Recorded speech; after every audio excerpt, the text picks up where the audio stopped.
รั้งมี5 ครั้งเลยเนาะดีสิ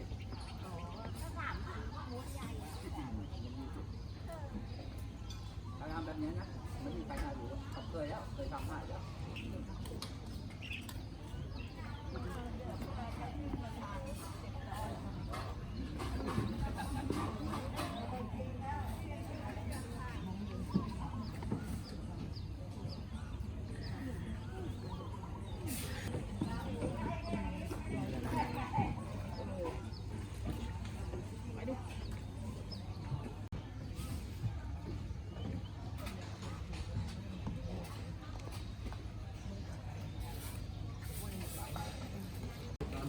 พูดอะไรไม่เชื่อได้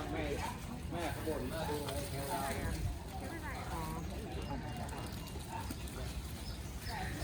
ภิวาทนาสี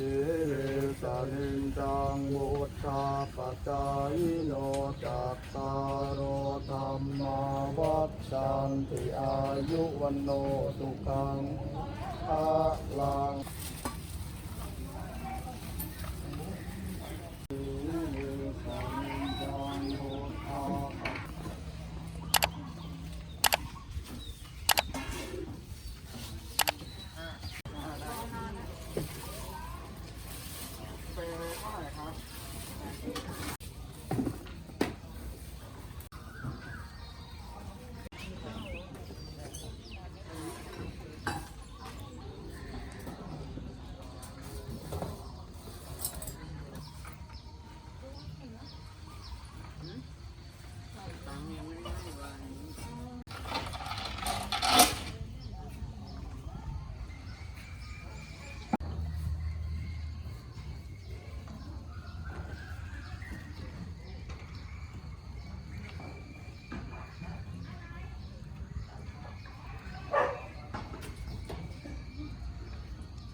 เล่งแล้ว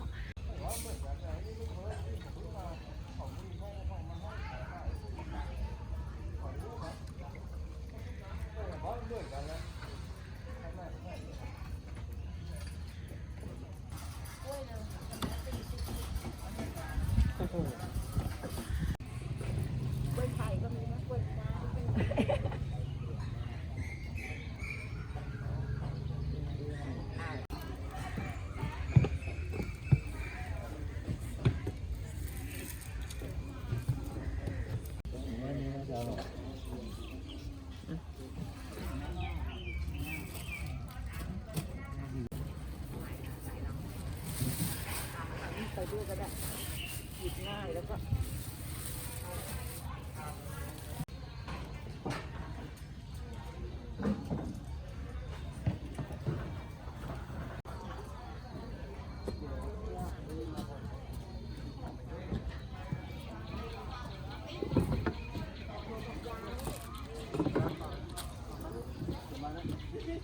ปลาอะไรวะ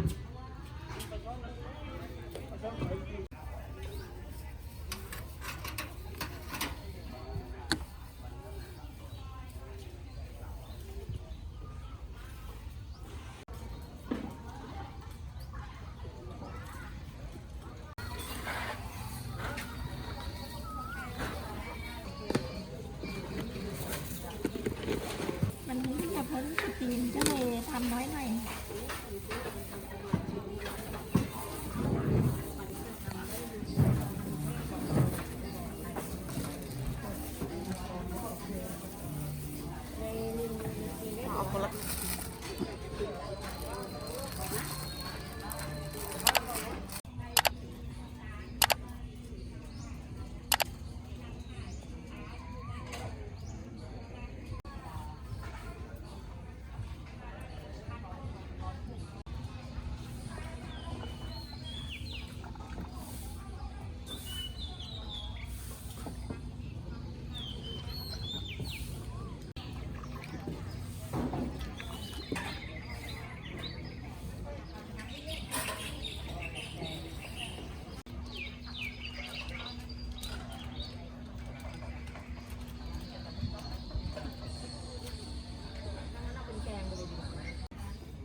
พ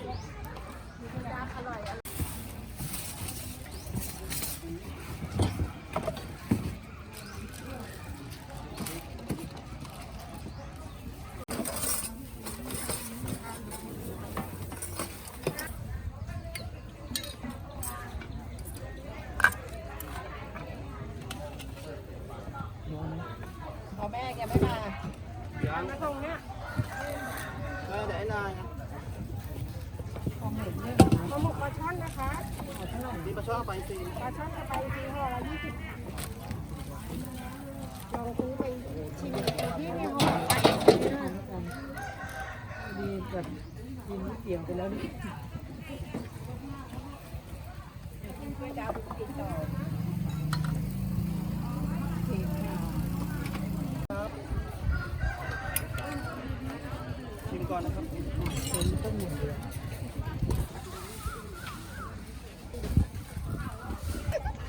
เอาไปหักเนี่ยพี่40ยังไม่ไปเอามะม่วงมาขายยังไม่ได้ไปเอามะม่วงมาขายเลยไม่ได้มะม่วงอื่นนะ มันมีเป็นรอบๆตรงนี้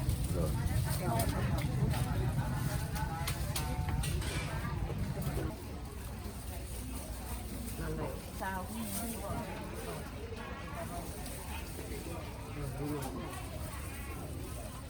ีคนแค่ร้องมันกินดีนะ ใช่ง่วงนอนกินมากอันนี้มันเหลืองไม่ได้ใส่สี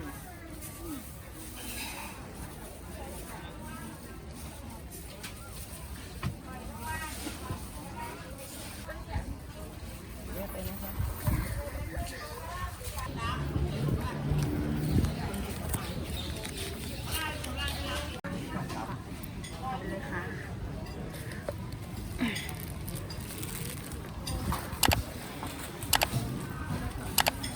บอกให้คุณโดฮะ